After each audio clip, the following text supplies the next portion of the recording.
What's up, Degenerate Nation? Welcome to Big Bets on Campus. I'm Stuckey, and joining me today is my new college basketball co-host, BJ Cunningham. We're going to talk college basketball for this weekend, including Friday and Saturday. We'll talk some season-long futures, a lot of new segments to get to. BJ, what's going on?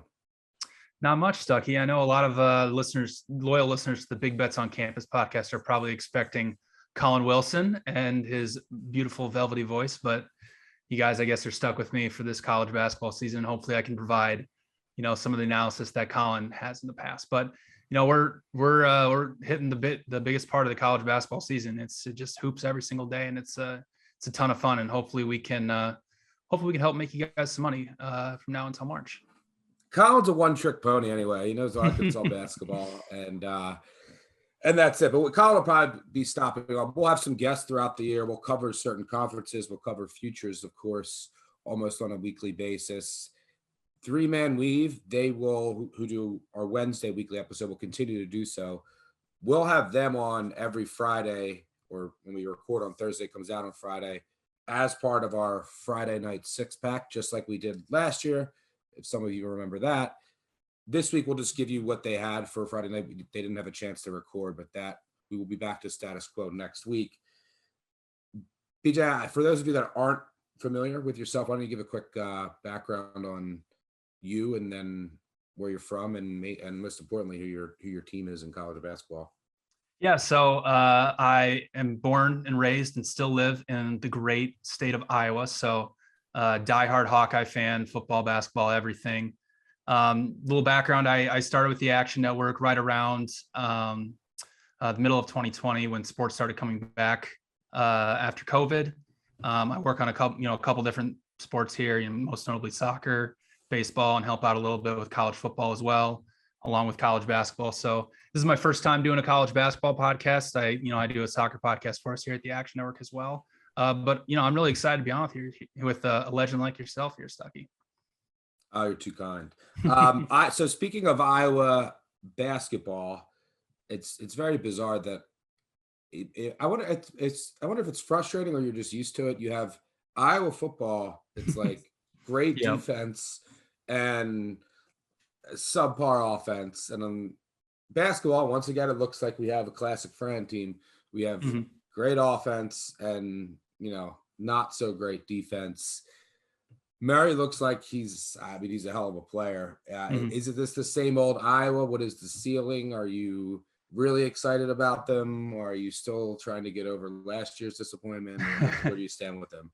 Yeah, last year was supposed to be, basically the best team in my lifetime in Iowa, and they couldn't even get to the Sweet 16 as a 2 seed. So that was really disappointing. But no, this team is really fun to watch. They're young. Obviously, Keegan Murray is an incredible scorer. I don't know if he's still leading the country in points per game, but it's an Iowa team that they can press you. They play quick. They play tempo. Obviously, their defense is not that good. There's a lot of young players, a lot of fun players to like. The ceiling for Iowa, it's probably Sweet 16. That's maybe a little high for ceiling. Making the NCAA tournament obviously would be really nice.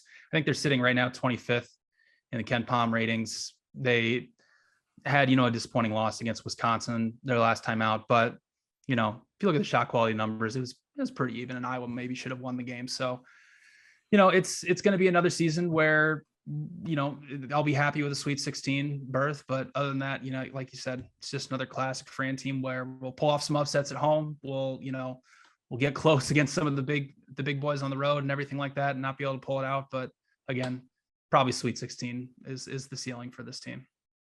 Yeah, it's to no surprise, Iowa has been a cash cow to overbettors so far this year. Before we get to kind of a recap of what we've seen, some of the key things we've seen this week and for the season, quick 1-minute thought on the Big Ten at large. So, the biggest thing that I've taken away is just there are some incredible individual players in the conference who I thought were good, but are so much better than I even thought, like Liddell, Johnny Davis, Murray. On a nightly basis, you can catch some unbelievable individual performances. Wisconsin has probably been the biggest positive surprise to me. mainly just because of the explosion of Johnny Davis. This kid wasn't, I think he was like it wasn't like he was like a highly talented recruit. I mean, this is what he's doing is spectacular. And then the biggest disappointment has to be Michigan.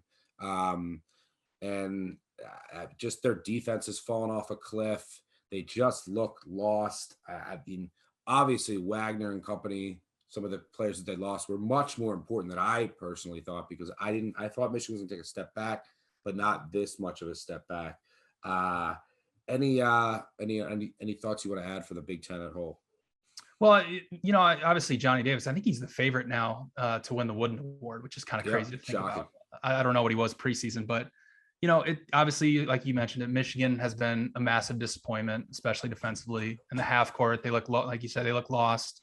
I just, it's grained in my mind is when they went to UCF and just got, pasted by them in Orlando. That was really telling. What I'm kind of surprised about, or not really surprised, but a team that's kind of starting to come on is Illinois. They're the favorite to win the Big Ten right now. I think they're sitting about 3-1.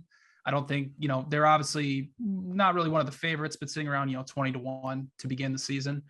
And now they've actually dropped lower, even though they're, 5-0 to start. They have Michigan on Friday and then a huge game against Purdue on Monday. Coburn looks great. They've dealt with some injuries early on in the season. Curbello's been out since November 23rd. When he comes back, they're an incredible 3-point shooting team. I think they're 15th in the country in 3-point percentage, with Coburn getting all the attention down low. Illinois is able to knock down a ton of threes. They're around, 9.5, 10 a game. So that's a team that I think, not really a surprise, because I think we knew they were going to be pretty good coming into the season, but I think that the ceiling for them now has been raised. And with them being the favorites to win the Big Ten, and potentially, they could, if they have a good run here down the stretch, they could potentially be a 1 or 2 seed, just like they were last year when we all thought they were one of the best teams in the country and then lost to Loyola Chicago in the second round. So this team could, kind of flip expectations and be kind of under the radar going into March and maybe make a deep run rather than just being, expectations through the roof. So they're a team I'm kind of watching. And I think that, come March, we might be being like, Illinois, they could definitely make a run again. I'm still mad at Illinois for last year. That was my big future. And now I'm watching, I turn on SportsCenter. It's like highlights of the Bulls and Io playing so well. And I'm like, you were there. We had the team last year. Michigan State is sitting at 5-0. I'm still not a full believer in Michigan State, but Izzo will have them in the mix. Yeah, I'll be interested to see. I mean, Illinois just lights out from beyond the arc. That team can shoot. Be interested to see what happens when Curbelo comes back. Right, he just wasn't great early in the year. Turnover issues. There just seemed to be something missing chemistry-wise when he's in the lineup. Obviously, having him back it up, I think you bring him off the bench as a spark. But it'll be interesting to see how the lineup dynamic when he comes back. I think he was just cleared to practice today. You have Ohio State, obviously, with Liddell. They can get some key pieces back over time. They're going to be dangerous. Wisconsin with Davis and their defensive numbers are elite. And then you have Davis who can explode on the offensive side of the ball. They're clearly dangerous. I don't trust the Indiana guards or the Rutgers offense. Purdue is a team that I still have power rated. I believe, I still have Purdue power rated as the best team in the Big Ten, but I have questions. Coming into the year, I was like, this team is elite. This team is a top 5 team, no doubt. Now this year, we can kind of transition this into bigger takeaways from this week in this season. This year, last year, it was okay, Baylor and Gonzaga, and then a big drop off. And that doesn't necessarily mean that that's going to be your national title, but it worked out that way. And there was two teams that were clearly above the rest. This year, it's not like that. Gonzaga is not as great. They're still a top 5 team. Baylor is not as great, I don't think. The gap is smaller, and the amount of teams that I think potentially can win the national title is larger. But Purdue is, for me, solid in that top 5, but I now have questions about their defense and their turnover issues. You've seen teams, I believe when Iowa was behind against them and started to press them, and then almost came back because they started turning it over. So I do have questions about Purdue. So Um, let's go into takeaways from the season at large. Actually, no, let's go into futures right now before we get to takeaways from here. Do you have any futures right now? If so, who? And then are there any teams that you would target if anyone is out there looking to add to their portfolio? Yeah, I just bought a team this week. I bought Villanova at 25-1. What I wanted to do was kind of go back and look, okay, what's the DNA of a national championship? What are some trends? Looking at KenPom data, what has happened or what has allowed, somebody to be a national champion. So since 2002, sure. KenPom, when they first started tracking data, there has been only 3 teams in 19 years that have won the national championship and finished outside the top 10 in adjusted offensive efficiency. And I'm going to ask you a trivia question right now. Can you name the 3? And I'll give you a hint. One team did it twice in the early 2010s. Well, so you're saying adjusted offensive efficiency outside the top 10 overall or before the tournament? Overall to end the tournament. Yeah. A good thing that just a word of advice, something to look when you look at. You can go on KenPom. You can always filter to before the tournament, because what happens is if you win it, like you're gonna have 6 games where you obviously played really well. Mm-hmm. So another way to look at it is like, all right, who were the teams before the tournament? But I would say one of them has to be UConn. Yeah, they actually did it twice in both of their championships, and then the other one. UConn was a team that was,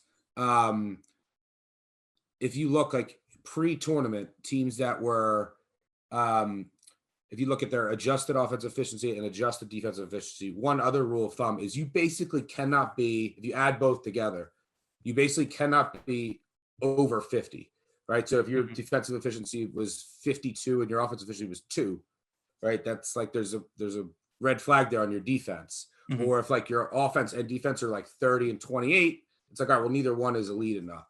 Right. It's very general and broad, but UConn is, I think, the only exception to that 50 rule. They were at like 55.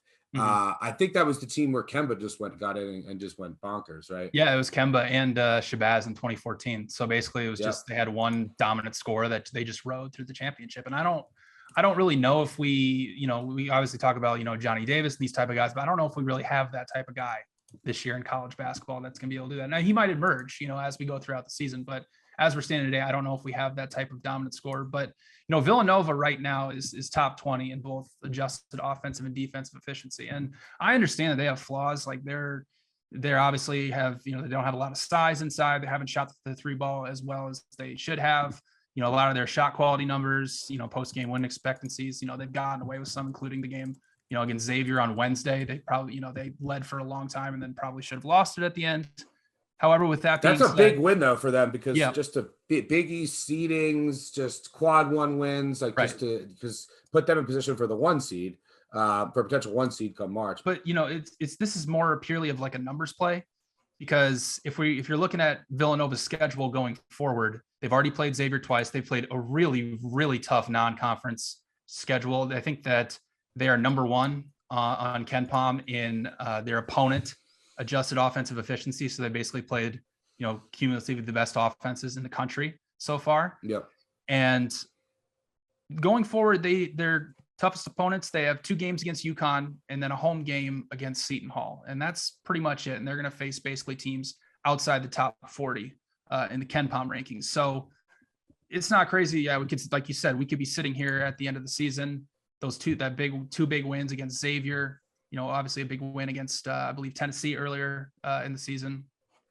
Villanova could be sitting at a 1 seed and be sitting at, 10-1 by the time we reach March with how easy their schedule is going forward. So I don't really think you're going to get a better number. I think 25-1 is available at BetMGM right now. I don't think you're going to get a better number on Jay Wright's squad than right now. I understand they have flaws, but based on the number, I do like Villanova right now. No, I don't mind that at all. And you have Jay Wright on your side. I do think it's the right time to buy them. They obviously have figured out something since that back-to-back. They lost back-to-back games to Baylor and Creighton, just got blown out. And since, then they easily beat Xavier. They beat Seton Hall. They come back and beat Creighton by 35. and then, win at Xavier. I don't care. Look, I had some Xavier. I don't care if they had a little bit of shot luck, like going to Syntax and winning at Xavier is not easy against this team. So you have Jay Wright in your pocket, and looking at the schedule, there's a chance that you're going to have a 1 seed. The pieces are there, and especially in this year. So I don't mind that at all. By the way, the trivia question, the third team, so it has to be another team with us. Right. It was I think so. I would say it's probably Mellow Cuse. Absolutely. Yep. Mellow Cuse in 2003. So, basically just a team with an incredibly dominant scorer that they just ride through the entire tournament. And that it's kind of telling because, obviously I did it, after the tournament is over and they have those 6 games. So it's like, okay, what was it before the tournament? Must've been pretty bad because, the two UConn teams, I believe they were 8 seed both times. Is that correct? I believe that's correct. Yeah. Yep. So, it's kind of an anomaly. Basically what I'm saying is that, teams that are very low in offensive efficiency that, get hot through March, they have to have an incredibly dominant scorer that just goes crazy for them to win. So. Yeah, that would have to be, I can't see it with Wisconsin, but that's what Wisconsin would have to do. Like Wisconsin's at 33 and their defense is at 27 now. Yep. So I don't think that they're not one of the teams that I think has potential to win it all, but they are going to slow it down. Their defense is going to be good. And then they would just need Davis to go bananas. But all right. So for my future, I have one future and one future only right now, and it's Kentucky. And I bought it before the year, and it was actually a really exciting moment for me because, and you can find them at 22-1 now, which is better than what I have. I have 20-1 and some 18-1. I might add some, but I've never I live in Lexington. I'm a adopted Kentucky fan. My wife went there. Our bar does well when Kentucky's winning. All of our friends are Kentucky fans. But I bet I've never bet Kentucky. I always think Kentucky's overvalued from a futures perspective. But this year, I really genuinely liked them in the Cal Revenge Tour, and I loved all of the pieces that they got. And I didn't even think that by this point they would be as good as they were or as flashed as much potential as they have. Because Cal has had these teams different than this in that a lot of times they're all 5-star freshmen that he assembles. And then you got to figure out the right rotations, the right mix of, all right, who's going to play when and how much. And then generally, if you look back, these Kentucky teams, they'll have they'll struggle a little bit in December, November, and figure it out. And then Cal basically just working to peak towards March. And with all of the incoming transfer talent mixed in with some of the younger talent that Kentucky had, I thought that they had the pieces to be a clear top 5 team come March. And you throw in a guy like Shibwe, who is going to keep you in he's going to keep you in any game if you are having an off shooting night. If he can just stay out of foul trouble, he's going to get potentially, 20, he can get 25, 30 rebounds. Like that is the cheat code. And I love the addition of Grady. If Wheeler can just find a consistent shot, but Ty Washington has looked really good. You've even got some more from Mintz and Toppin. So I've liked what I've seen from Kentucky so far. They lost at LSU because everyone got hurt and went down. They should have won that game. They're up to 8 already in KenPom. I didn't think they'd be here already, and you could still get them 22-1. This is and I love how deep and I think the best conference in college basketball this year is the SEC. So Kentucky will be battle tested come March, but I really like that roster. As of now, that's the only future that I have in that 25-1 range. If you could find a really good number, and kudos to you if you've already had these teams from early in the season. The 2 teams that I've been most impressed with are Arizona and Auburn so far this year. I mean, those are the 2 teams that have shot up my power ratings that look like they are legit national title contenders without many weaknesses and NBA talent. So those are the 2 teams that if you could find a really good number on and I'm monitoring, like, all right, can we get a little slump from either one of them? Because those are the teams that I've been really impressed with. Obviously, Baylor and Gonzaga are going to be in the mix. Some of the Houston injuries have hurt them. I've had some more questions about Purdue. LSU will get to. I'm not a believer in them winning it all. But yeah, Arizona, Auburn, Kentucky. But Kentucky is the only one that I've been invested in so far. Anything else you want to add from futures or season long, what you've learned season long trends, metrics wise, or anything that you want to recap? No, I think that about covers it. There's a couple teams that I'm kind of monitoring right now, especially their, futures odds and maybe going forward. Kansas is a team that, has kind of dipped as of late, but they're still, 8th or 9th, in the Ken Palm rankings. They're still 5th in offensive efficiency. They have a lot of great pieces, a couple really good scorers and inside guys. And I think that, as we go down the stretch, I think Self will be able to figure it out. I agree with you. Arizona been a wonderful surprise this season. Another one of those teams that I think, going by, offensive and defensive efficiency, they're 11th in offense, 11 offense and 16 defense. So, and the Pac-12 is, a little bit light. USC, I think we all kind of thought was a little bit of a fraud up there at, sitting at number 5 and undefeated. And they kind of showed that against Stanford. And I think when they play some of the better teams, they'll kind of get exposed. UCLA, they've, been off for a while and haven't really played it, haven't really been tested. So we'll see, especially with getting Riley back. We'll see if they round into form and turn into the team that went to the Final Four last year. But, I agree with you. Arizona, Auburn, the SEC is going to be fascinating going forward. They're, like you said, there are so many good teams in the SEC right now. That Auburn Alabama game was fantastic. I believe that was on, was that Wednesday or Tuesday? You're just going to get games like that pretty much every single week. And we have a great one, on Saturday, Tennessee, Kentucky. So, but I agree with you. Yeah, Arizona, biggest surprise, and one of those teams that definitely got to keep watching, the futures market. If they kind of slip up against UCLA or USC and you can get a dip and get them down to 20-1, that's probably a good price to buy them at. Yeah, or if you get like a COVID, you get like a COVID impact on them and they drop down. But that team to me doesn't really have any flaws. They've been battle tested. Auburn too. I mean, I think they're 9-1 in quad 1 and quad 2 games this year. I just now an elite front court. They have spectacular guards. They can defend. They can get out and score. And that's just, those two teams have been ultra impressive for me.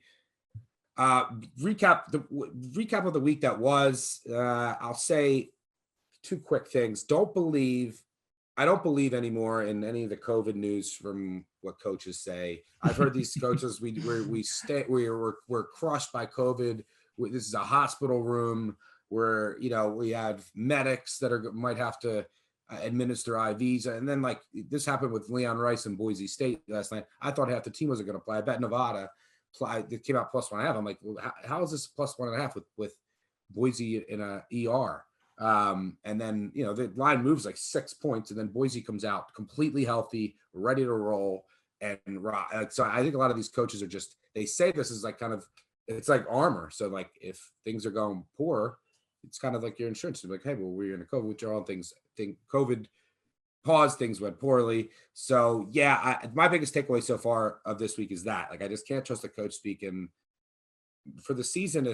You just have to deal with it. It's awful. I'm betting fewer games and lower amounts because the variance is just so much higher. I mean, you could sit at 6-7 o'clock at night and follow fellow friend of the podcast, Jordan Majewski is a great one to follow, but just searching Twitter and it's just this guy's out, these 3 key guys are out, and you don't find these things out, a couple days ahead of time like the NFL.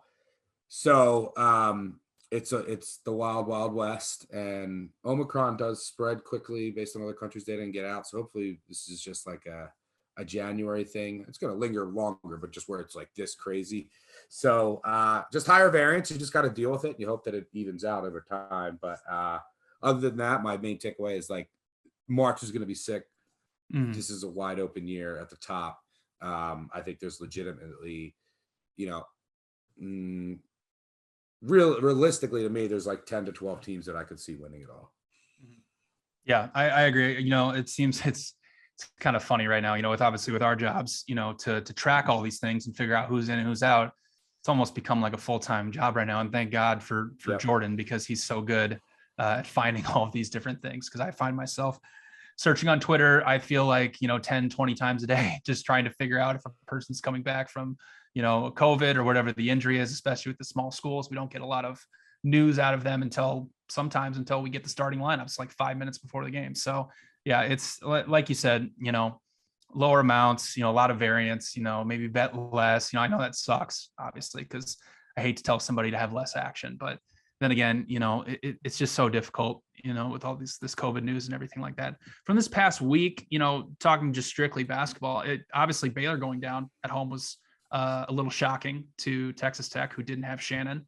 I think overall for the season, it's kind of funny because, you kind of mentioned it, it seemed like at the beginning of the season, everybody in the talk around it was, this is Gonzaga's title to lose. They're the overwhelming favorites. Timmy's back. They got Chet Holmgren, Nembhard, Rasir Bolton comes over from Iowa State. It's just a really complete team that you question, is anybody going to compete with their size and their scoring and everything like that? Well, then they go to Las Vegas as an 8.5-point favorite and they lose to Duke. And then their next big test, they play Alabama, and they lose by 9 and shoot 50% from the free throw line. And then from there, they're going to play a WCC schedule and not get tested that much. Obviously, BYU and St. Mary's are good teams. In fact, Gonzaga plays BYU tonight, so that'll be kind of telling to see where they're at. So then it kind of flips to, Baylor's the best team in the country. They hold Villanova to 36 points. And then, some question marks kind of start to come in with Baylor. They we're down by 9 to TCU. They didn't cover against Oklahoma. They only won by 5 at Iowa State. And then on Wednesday, Texas Tech takes them down. And if you look at the shot quality, it was pretty much 50-50. So Texas Tech kind of deserved to win on the road as a big underdog. So like you kind of mentioned at the top, now we're kind of looking at this from at least this point on, and we're saying, man, there's no more undefeated teams. And it is not wide open, but it seems like you said, a little more wide open where there's 10 to 12 teams that can actually win the title. So, when we're talking futures market, some of those teams sitting at, 25, 30 to 1, now is kind of the time to buy in on them, because once we reach the tournament and those teams potentially make a run and get to a 3 or a 4 seed, I don't think they're going to be sitting at those numbers at the time we come March.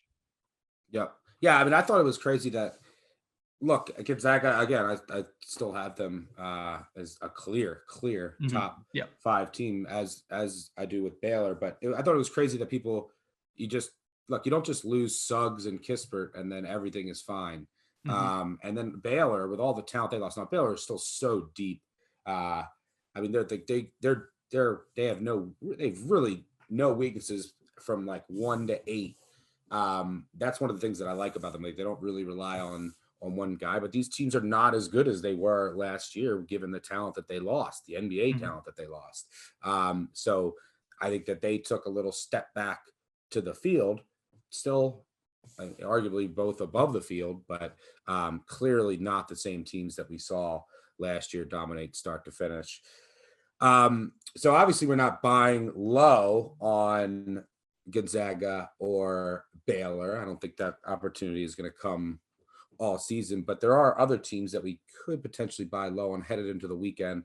So let's transition here to Saturday and beyond. So if you want to name a team here that maybe a game on Saturday or just over the next week or so on a good buy low team, I'll start. I'm going to go with, specifically for this Saturday, a spot that I have targeted, and I'm going to have on actionnetwork.com, Action Network app, I'll have my, starting this Saturday now that college football is over, I'll have my weekly favorite Saturday spots out, and I'll say the lines I'm targeting.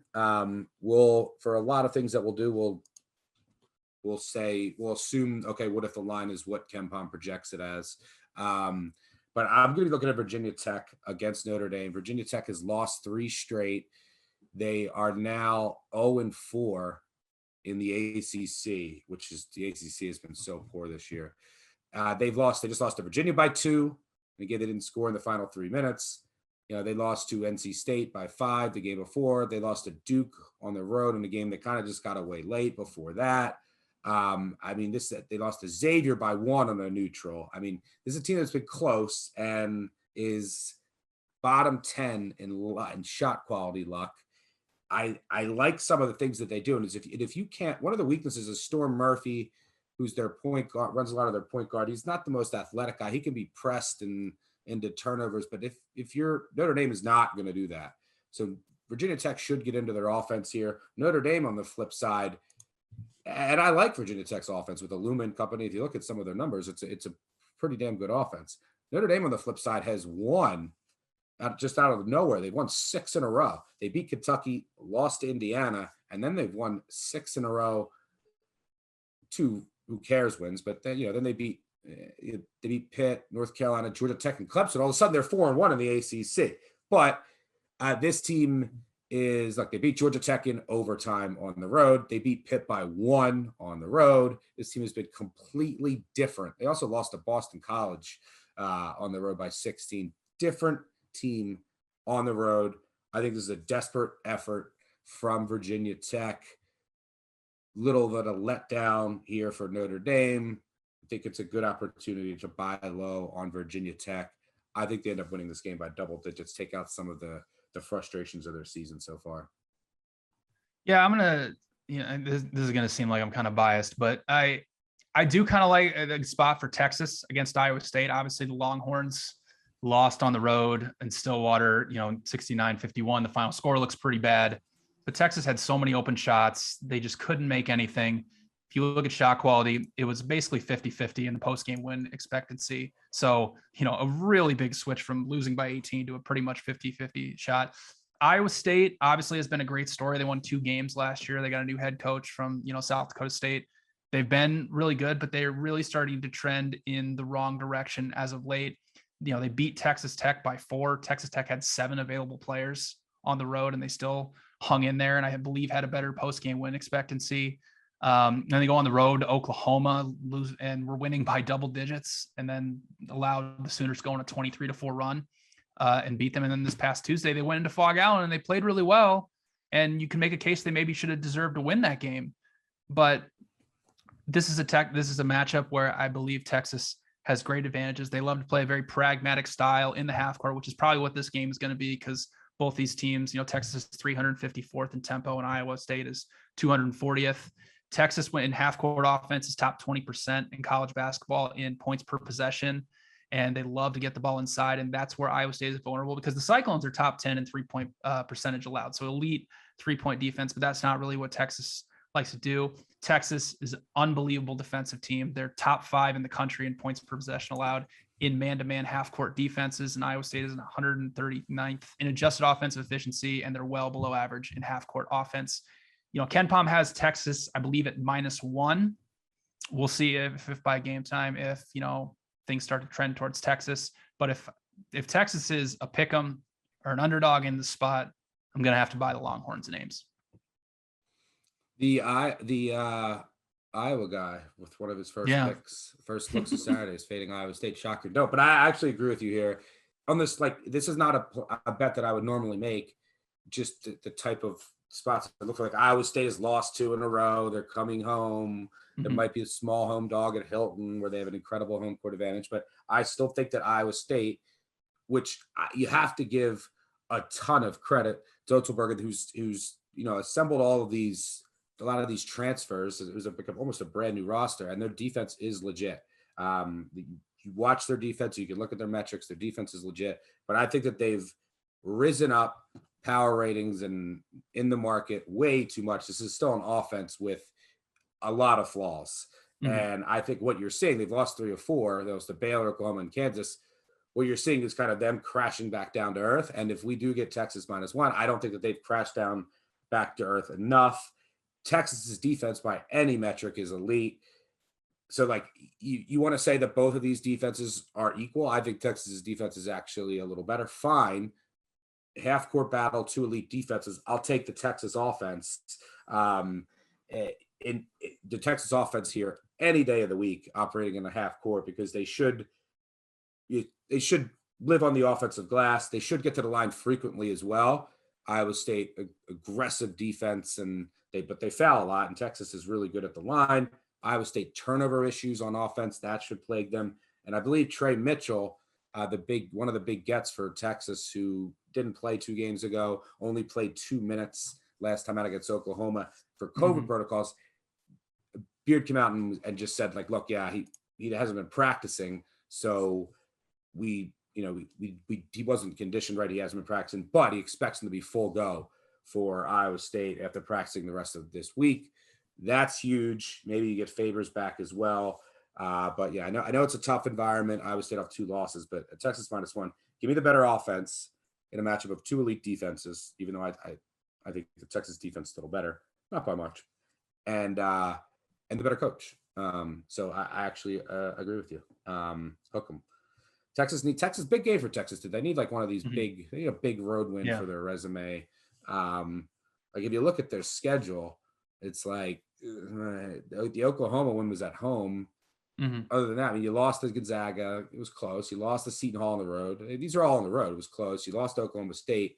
Disappointing effort. Now, Mitchell didn't play in that game for what it's worth. But your best win away from home right now is Stanford on a neutral court. That's it. So I think Beard will have the troops ready here.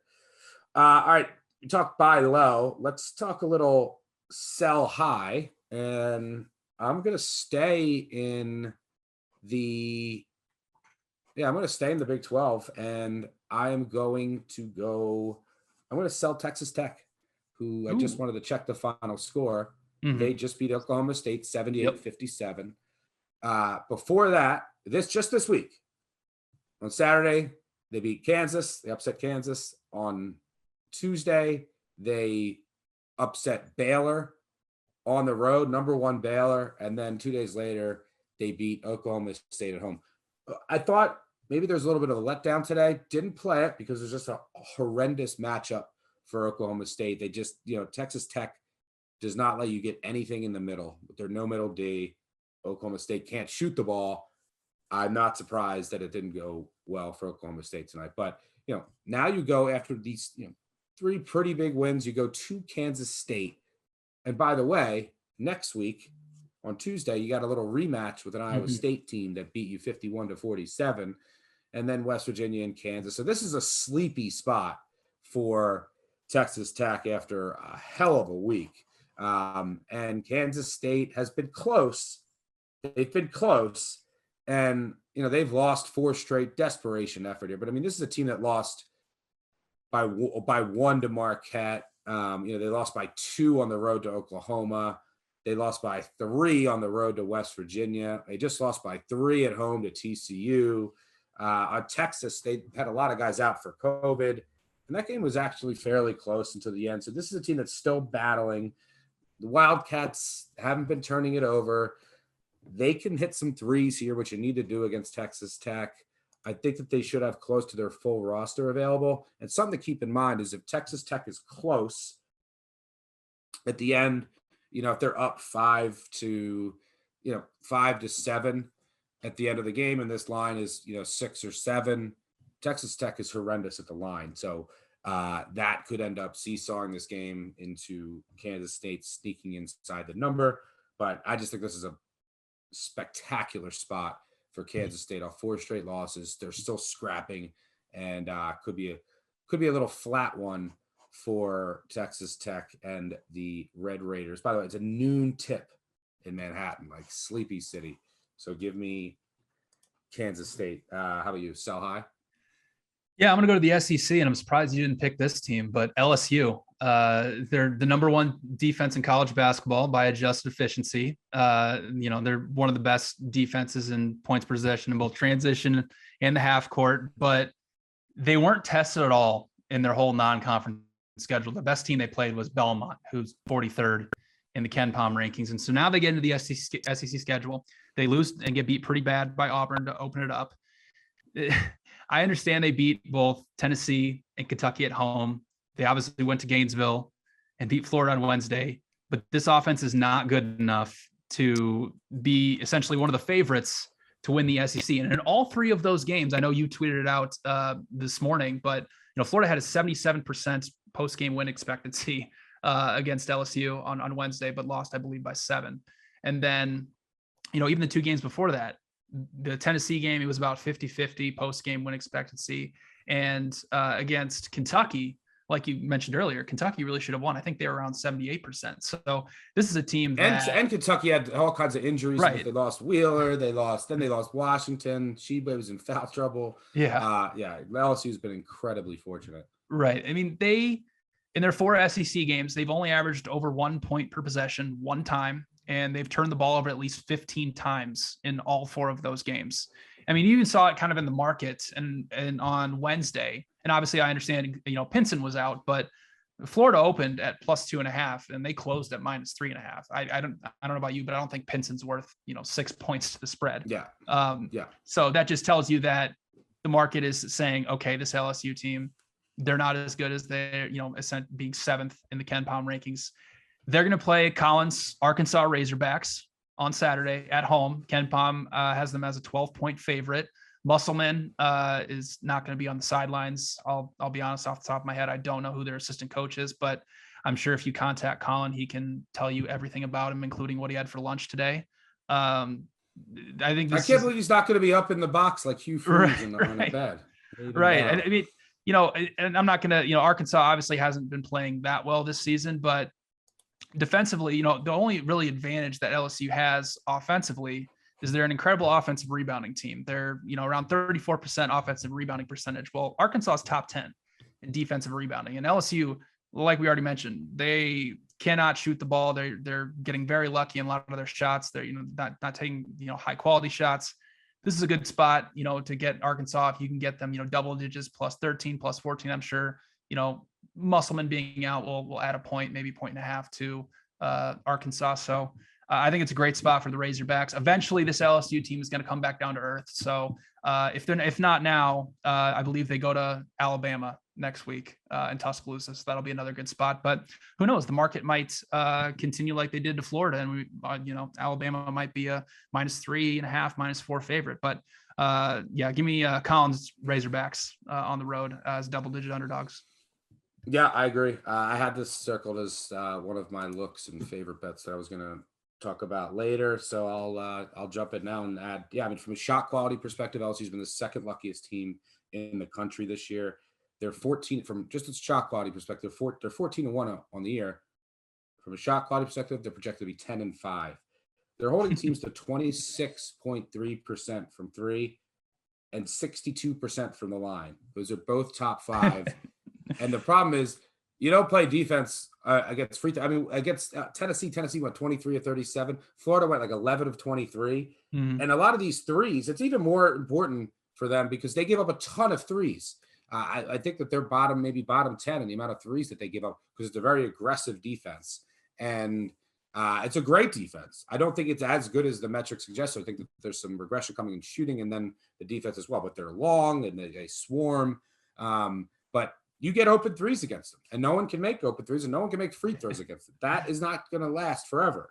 And they got lucky with some guys being out for Kentucky, and the rest of their resume. If you look, kind of start to dig deeper, you're like, meh. So I do think LSU right now, this is a perfect time to sell high on them. And Arkansas, look, Arkansas, they have some positive shooting regression coming, so it's like the best of both worlds here. It's like, all right, LSU's due to give up some threes and Arkansas is due to make some. They have guys like Notre and Likes that just are shooting well below their career averages. I think Arkansas sub 30% on the year. But what I really like is Arkansas went with a brand new lineup. They changed their entire rotation and went with a brand new starting lineup last game because they really, it was bad. Arkansas was trending in the wrong direction in SEC play. They switched it up, started a lineup that had never played together this year. And then now granted it was Missouri, but they looked spectacular. The energy was there. And I think that's the spark that this team needed, kind of the wake-up call. So you're kind of still buying Arkansas low. It's not like everyone's going to be like, oh, they beat Missouri, they're back. So I think, Ken Palm projects as a 12. I would love to get 12 or better here. And I think that they'll have a shot at pulling off this upset. LSU's kind of fat and happy. Hog's going to also have a little SEC tournament revenge. Maybe LSU's peeking ahead to Alabama, but I love this one.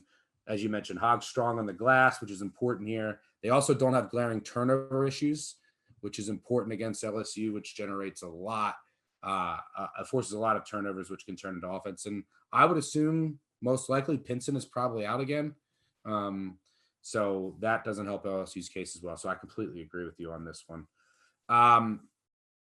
All right, let's move on to our next segment here. Lay it. And let's talk a favorite that you think might be worth a look that just absolutely rolls, whether it's tomorrow, Saturday, or Sunday, wherever you want to go. Yeah, I'll go Loyola Chicago at Indiana State. Their Ken Palm has it at -9, and this is so Indiana State. They went and played Northern Iowa on Tuesday, and they only had 7 available players. One of their best scorers was out due to COVID protocols. Like we said at the beginning, who knows if those guys are going to be back by Saturday? But this is a Loyola Chicago team that got a little bit of a scare from Valpo on Wednesday. They needed to hit a 3 to go to overtime, but if you look at the post game, win expectancy, if you look at the shot quality, Valpo scored 74 points, but their shot quality was only 61. So they kind of, shot the lights out. Loyola's top 15 in both 3-point and 2-point field goal percentage. I mean, they're shooting a blistering 39% from behind the arc, while Indiana State is 315th in 3-point field goal percentage allowed.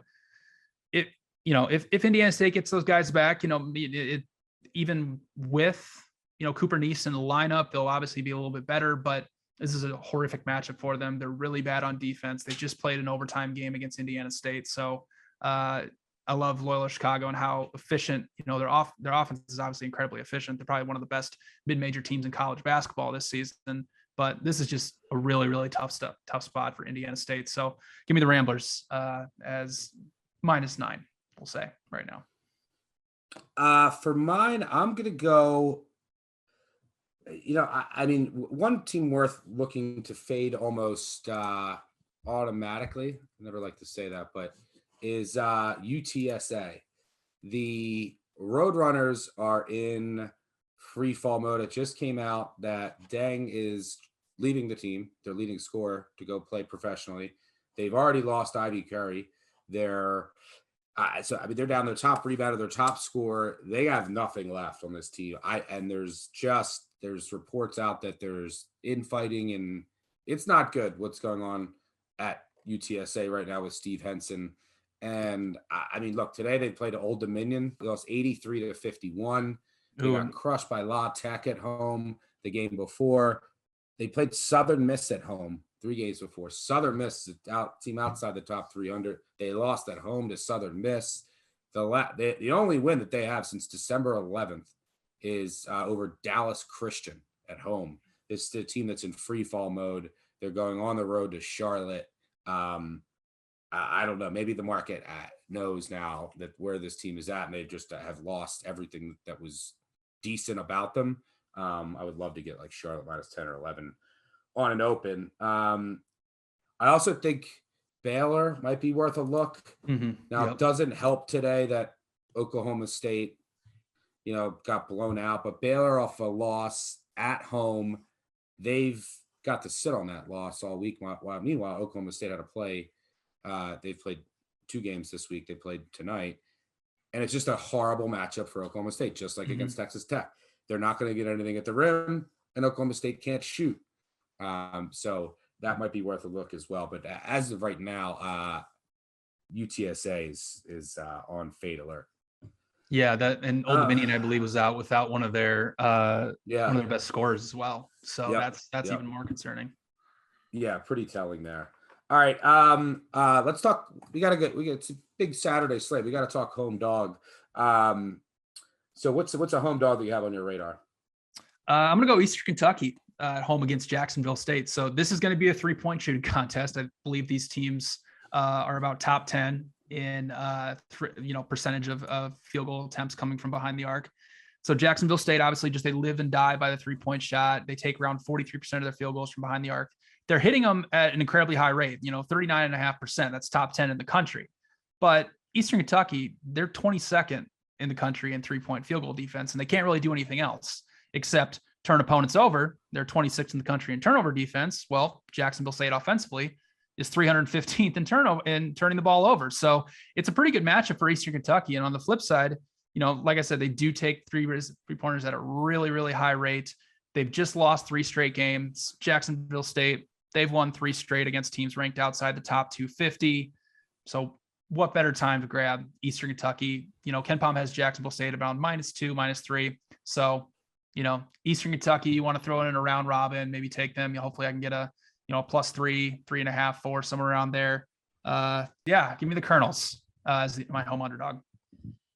Yeah, I like this one. I didn't have this on my radar, but I'm now going to add it to my radar now that you bring it up. And yeah, I like Eastern Kentucky just in general as a dog this year, not as a favorite because they just play a high variance style. Like they want to play up tempo. They try to create forced turnovers, pressure defense. They're up in your face.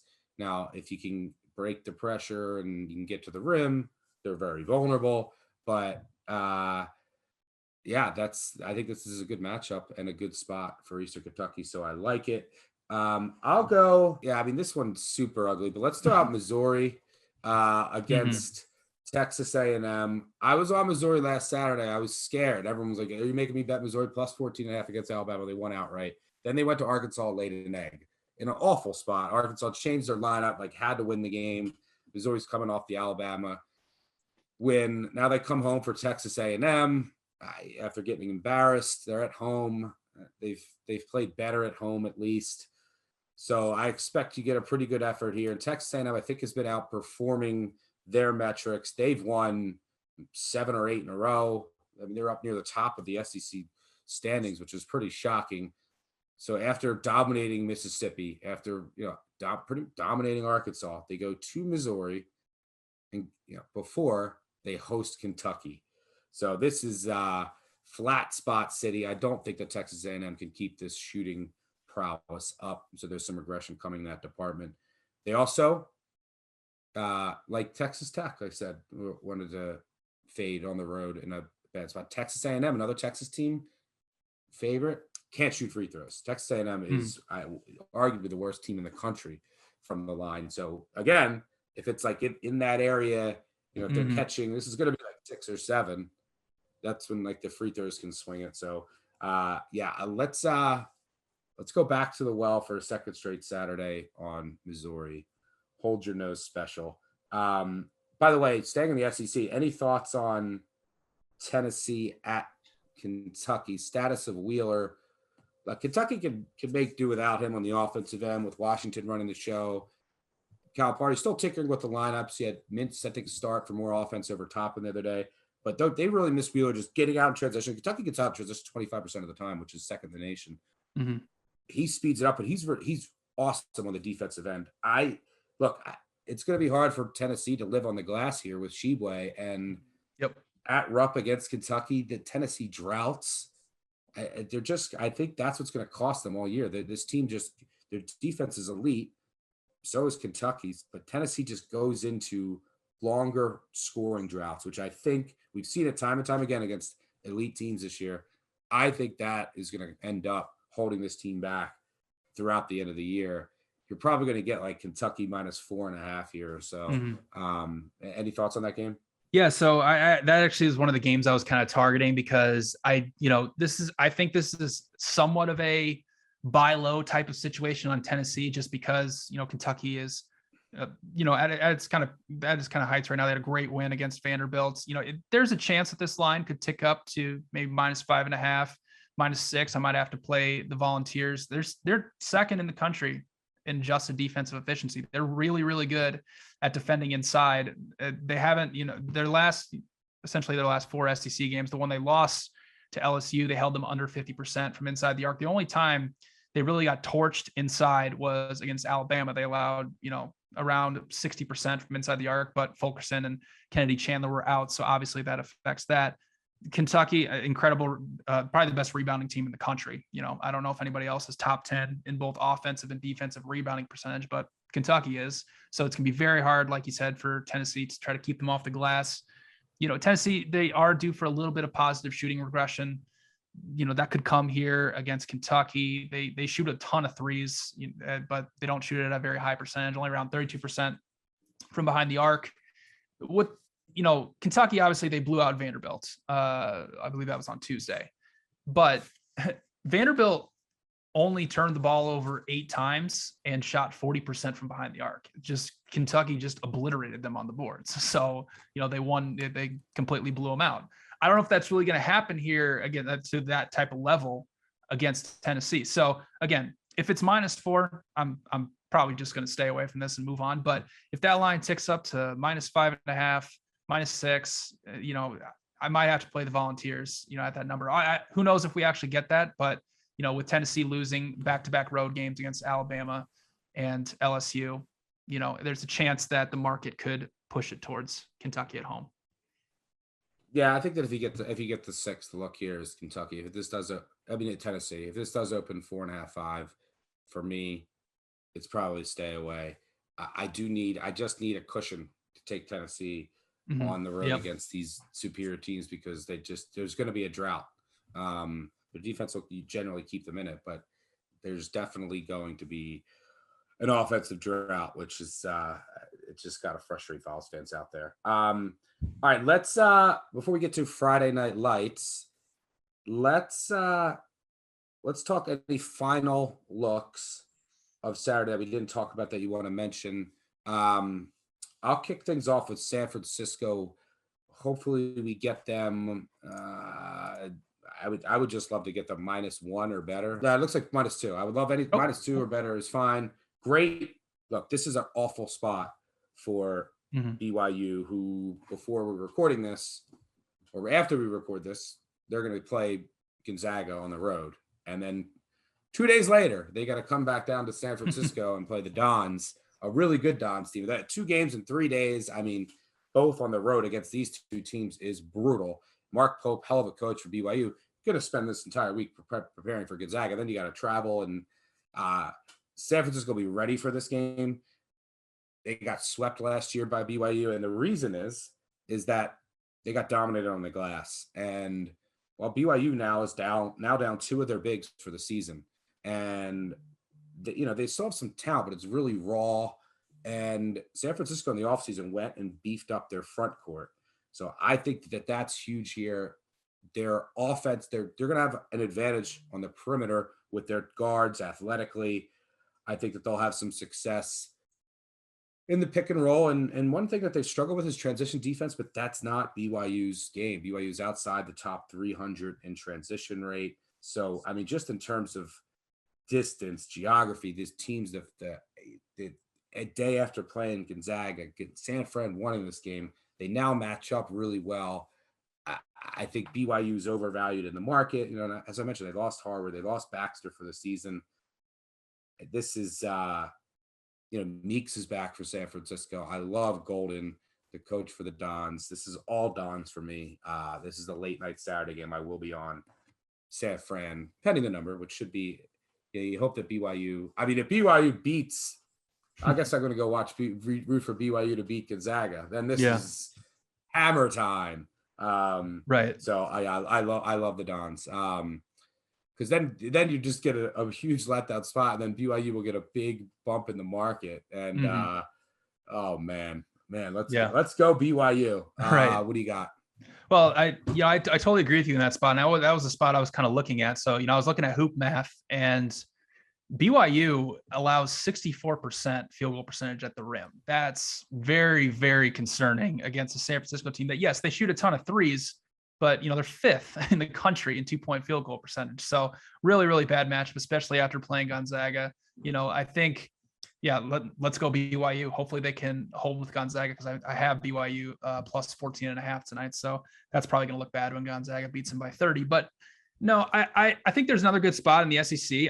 I like Florida on the road at South Carolina. Ken Pom has them at -3 right now. It's a really good matchup for the Gators, like we already talked about. They really should have beaten LSU on Wednesday based on the shots that they had. They just couldn't get anything to fall. There's a couple really, really good matchups for Florida. They're top 35 in both offensive rebounding percentage and getting to the free throw line, so free throw rate. And South Carolina defensively is outside the top 300 in both those categories. South Carolina turns the ball over at a ridiculously high 23% rate, which is 341st in the country. Well, Florida's 19th in the country in turnover percentage. So a really, really bad matchup. last time South Carolina was out, they played Tennessee. They turned the ball over 23 times.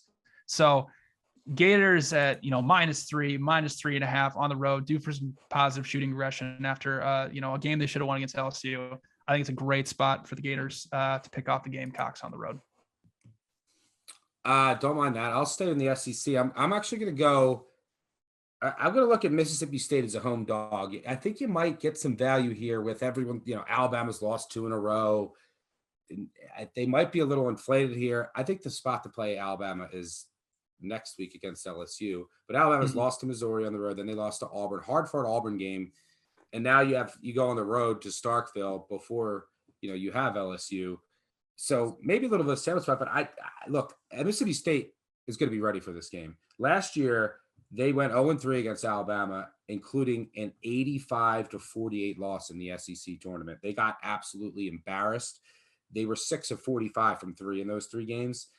Mississippi State defense does allow a ton of threes, and Alabama, I think, might have some positive shooting regression coming, but they also do a really good job of limiting penetration. Howland's defenses always do, and that's huge against Alabama because that's what they want to do. They want to drive it, they want to kick out for threes and take a ton of threes. That's where they want to live. And both teams are actually shooting poor in conference play, so I think you could see some positive shooting regression for each. But where I think Mississippi State could live in this game is on the glass and inside. And I think Tolu Smith, their starting center, all signs point to him being back for this game. He's missed a couple with an injury. They went out and got a lot of size. This team can offensive rebound with anyone in the country, and that's Alabama's weak point. And if Bediako gets in foul trouble, it's a layup drill all day for Mississippi State here. And I think that this Alabama team is just is a little overrated. I had them overrated coming into the year, and you lose Primo, Petty, and Herb Jones. So I think they really miss Herb Jones on both ends. I mean, Herb Jones is an elite defender, but he also could drive and create. Primo, Petty, Jones, you look at the individual defensive metrics for Alabama last year on synergy, these are your best half-court defenders, and we've seen Alabama's defense drop off.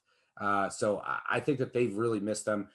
Molinar for Mississippi State, I love backing him at home, and he's cut his turnover issues down a lot, which really plagued him last year. I think that this is a game where Mississippi State's due for some positive shooting regression. If they don't get it, they're going to get every offensive rebound in this game. So I think this is actually a sneaky spot for Mississippi State in front of the Cowbells. I'm still in college football mode. I'll be looking at Mississippi State. Maybe we get a little value here against a narrative that Alabama's lost two straight. They're going to go on the road here and get a win. I think that there's some underlying issues with Alabama, but I do think they match up well with LSU because you're going to get a lot of open threes, and Bama is due to make a lot and coming up, and there's a reason Alabama swept LSU all three times last year. Any other looks you have? Just one more. I kind of like Seton Hall on the road against Marquette. Obviously Seton Hall just lost a really high scoring game against DePaul today. 98-94. I did not see that coming. Just crazy. They've lost, obviously before that game, they lost both Providence and Villanova to open conference play. It's still a really good team. They're top 40 in both offensive and defensive efficiency. The game against Villanova, they actually had a 65% post-game win expectancy based on shot quality. And Seton Hall gets to the free throw line at an incredibly high rate and makes around 78% of them when they get there. KenPom has this at Marquette -1. Marquette just beat DePaul, funny enough, on Tuesday. So, transitive properties, but, they kind of pulled away in the second half. DePaul grabbed 22 offensive rebounds in that game. And so I think this is a decent spot where Marquette could get a little bit overvalued, maybe at -2, 2.5, maybe -3, with people seeing how, Seton Hall just gave up 96 points to DePaul and Marquette just beat DePaul. So I think it's a decent spot for Seton Hall, but again, I'm going to need +2.5, +3 to bet them, in Wisconsin. Yeah, Seton Hall's had to play some games without their full roster, which they now have back. So that could be contributing to some value moving forward in the market as well. All right. Before we get out of here, we're not going to do an official Friday Night Lights.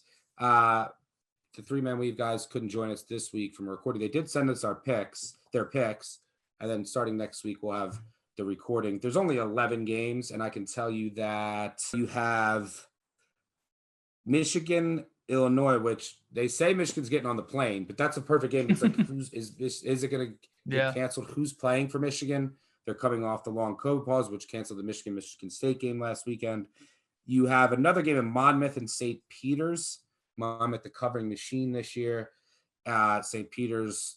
If you want to watch an elite defense of a team that can't score, you want to watch that. But they've been off since like December 15th, both of them. They haven't played in a month. I don't know who's gonna be back. Both coaches were like, I don't know how you expect us to play this game. We just got out of isolation. So like some of these games are just like I really want no part of. Right. I will tell you that McGowan's for Nebraska. They're 20-point dogs at Purdue. He was cleared. Don't know if he's going to play. I'll tell you that the 3-man weave guys, you have to give you their picks. All right. So Jim likes VCU all the way to -1 being +2.5 at St. Bonaventure. St. Bonaventure has been one of the most disappointing teams in the country this year. I actually like this spot for St. Bonaventure. Yeah. But they have no depth, and you want to talk about, they're like the Tennessee of mid-major Tennessee. Yeah. They go through these droughts. I don't know if I necessarily love that one. Kai loves Richmond at Pick'em -1 against Davidson. Love this one. This would have been my pick. This is a Richmond team that's been pretty disappointing as well, but this is a really good matchup for them. Davidson's not going to bully them inside. Both teams should be able to run their offense here. And I think Richmond at home should be able to get this done. It's a team that's underperformed. The talent is still there. Two well-coached teams with a lot of offensive talent. I think Davidson has overperformed a little bit, and while Richmond has underperformed, and this is a good matchup for Richmond, who, if you could bully them, like really defensive-minded teams with great interiors, that's going to be a problem for Richmond, who's kind of soft, but that's not Davidson. So I think this is a good matchup and a good spot to back Davidson at home at basically a toss-up against McKillop's bunch. And then Matt likes Siena at +6. He'd take down to +5. I love this Marist team, and it looks like their point guard is going to be back. I believe he's been missed the last couple games with COVID. I think it was announced today Itaka will play. We'll see. But this game should be a grinder. So taking 6 with Siena, I don't mind. So I would say I'm cold on Jim. My pick is Richmond, so I am extremely hot on Kai's pick, and then I'm lukewarm on Matt. So the pick that I'll throw out there is we'll double it up on Richmond. Where were you going to go for Friday? I'll go Akron +1 on the road at Kent State. I think this is a pretty good matchup for Akron. One thing they do extremely well is they get to the free throw line. They have the 3rd highest free throw rate in college basketball, while Kent State is 301st in free throw rate allowed. And the biggest thing is that the Golden Flashes are 319th in bench minutes. So if they get into foul trouble, this one could get out of hand pretty quickly. Akron is best in spot up shooting and pick and roll. They're top 15% in college basketball in terms of points per possession. Kent State really struggles defensively defending those two. On the flip side, Kent State offensively has really, really been struggling. They're terrible from behind the arc. They only shoot around 27% from 3, which is 348th in college basketball. They basically rely on a ton of their points coming from the free throw line, which is not sustainable. They just lost on Tuesday to Northern Illinois as a 15.5-point favorite. They only shot 20% from behind the arc, which is not really that shocking. One of their starters, Giovanni Santiago, has been out the last 2 games. Who knows if he's going to be back? But if he's out, that's another big blow to them for a Kent State team that is not very deep. They only have about an 8-man rotation. So I like the Zips +1 on the road. Yeah, there's something wrong with Kent State, a team that I had some hope for coming into the year. But not only did they lose to Northern Illinois at home the last game, they lost to Central Michigan, is even worse, at home a couple weeks ago. And then the game before that, they lost at home to Southern. Now, Southern's actually a decent SWAC team, but Central Michigan and Northern Illinois losing to them at home, there's something wrong. And yeah, Santiago's been out. That's been killing them because Sincere Carey, the transfer from Duquesne, go look at his minutes. He plays every minute. For the last 7 games, he's played 40 minutes at point guard. It's got to catch up to him, and then he's just getting no help at all. So yeah, I don't mind that at all. So just 5 picks this week. In the future, you and I will pick a bonus one when we have some more games. But just wanted to kind of whet everyone's appetite for the return of the Friday 6-pack next Say if you week. want, I have a bonus one. If you want it, just real quick. Go ahead, throw it out there. How about Iona first half against Manhattan? Manhattan's coming off a really long COVID break. They haven't played since December 21st. Now they got to go up against Rick Pitino's press. It's not a great matchup because Manhattan's 312th in turnover percentage and they're 284th in defensive rebounding percentage. Iona did allow Fairfield to shoot 50% from the floor in their last time out, but I don't really expect that to happen again because they're 78th in effective field goal percentage allowed. So just a really, really bad spot for Manhattan coming off a COVID break, high turnover percentage, going against a press, gonna try to, not get backdoored in the second half. So I'm sure the first half line will probably be like Iona -7.5, -8. So Rick Pitino, first half -8. Yeah, and Manhattan's actually playing faster this year. Well, usually they're pretty slow, and now I think they're top 150, I think, in adjusted tempo. Iona is going to play fast, speed you up, but that's just like creates more possessions for the better team. So I don't mind that at all. And who knows who's in for Manhattan. So that'll do it for us. We appreciate you all tuning in for the first episode of the college basketball season on Friday night at Big Bets on Campus with BJ and myself. BJ, you were great. You will get some shit from people for losers and won't get any credit for wins, but I'm confident you'll have more wins than losses by the end of the year. And the silent majority out there will appreciate you and hopefully me for the rest of the year. So let's have a weekend. Good luck on all of your wagers. Make sure that you subscribe, unsubscribe, leave a review, tell a friend, tell an enemy. I'll do some giveaways every week, and we will be back. I'll be back on Monday. We have Mike Calabrese too, so we'll be back. We're gonna do so we'll talk a little what happened on the weekend, and then preview Big Monday, and with BJ, myself, and then Mike Calabrese, who's been on the podcast before, talk college football and college basketball. He'll be joining us for that episode. 3-man weave. Guys will still be on the Wednesday episode. So really looking forward to it. Really looking forward to talking more college basketball, finding winners throughout the rest of the year through March. Thanks for listening as always, and we'll catch y'all later. Cheers.